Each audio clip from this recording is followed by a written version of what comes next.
నన్ను నమ్మి వైసీపీలో చేరిన ఓ మాజీ మంత్రి రాజకీయ భవిష్యత్తు అంధకారంలో పడింది.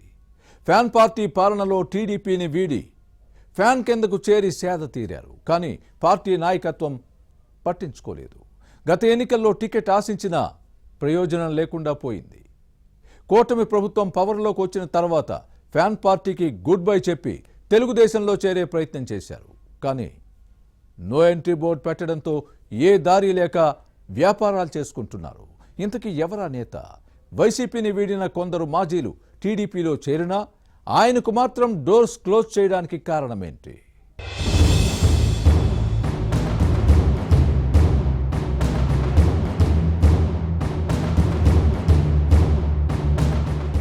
ప్రకాశం జిల్లాలో మాజీ మంత్రి సిద్ధా రాఘవరావు పొలిటికల్ ఫ్యూచర్ డైలమాలో పడింది. ఈయన అవకాశవాద రాజకీయ నేతగా ముద్రపడ్డారు.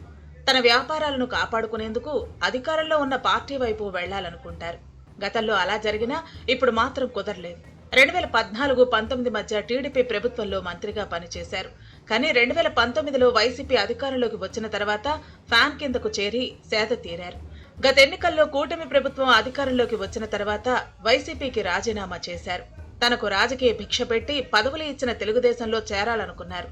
కానీ సిద్ధా రాఘవరావుకు టీడీపీ గేట్లు తెరుచుకోలేదు. దీంతో ఈ మాజీ మంత్రి పొలిటికల్ ఫ్యూచర్ గల్లంతైనట్టే అన్న చర్చ సాగుతోంది. గ్రానైట్ వ్యాపారంలో ఉన్న రాఘవరావు 2004లో ఒంగోలులో టీడీపీ అభ్యర్థిగా ఓడిపోయారు. ఆ తర్వాత పార్టీ నాయకత్వం ఎమ్మెల్సీ పదవిచ్చి పొలిట్ బ్యూరో స్థానం కల్పించింది. 2014లో దర్శి నుంచి టీడీపీ ఎమ్మెల్యేగా గెలిచి చంద్రబాబు మంత్రివర్గంలో పనిచేశారు.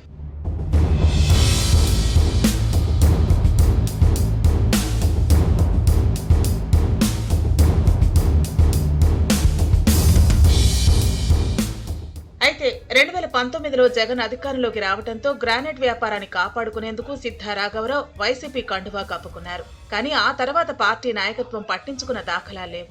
అయితే అధికార పార్టీలో ఉంటూ వ్యాపారాలను చక్కబెట్టుకున్నారు. గత ఎన్నికల్లో దర్శి వైసీపీ సీటు కోసం ప్రయత్నించారు. కానీ అప్పటి సిట్టింగ్ ఎమ్మెల్యే మద్దిశెట్టి వేణుగోపాల్ను పక్కన పెట్టి మాజీ శాసనసభ్యుడు బూచేపల్లి శివప్రసాద్ రెడ్డికి టికెట్ కేటాయించారు.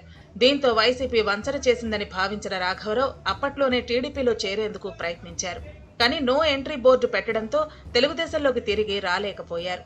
అధికారంలో ఉన్నప్పుడు పదవులు అనుభవించి కష్టకాలంలో వదిలి వెళ్లిన సిద్ధా రాఘవరావును తిరిగి తీసుకోకూడదని సైకిల్ పార్టీ నాయకత్వం నిర్ణయించింది.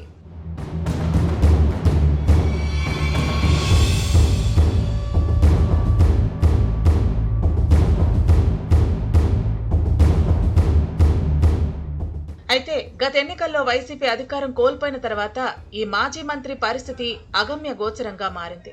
ఫ్యాన్ పార్టీని వీడిన తర్వాత నుంచి తెలుగుదేశంలో చేరేందుకు చేసిన ప్రయత్నాలు ఫలించకపోవడంతో ఇక సిద్ధా రాఘవరావు రాజకీయ భవిష్యత్తు ముగిసినట్టేనని భావిస్తున్నారు. గ్రానైట్ వ్యాపారానికి పరిమితం అవుతారా లేక కాలం కలిసొచ్చి ఏదైనా పార్టీలో చేరతారా అన్నది చూడాలి.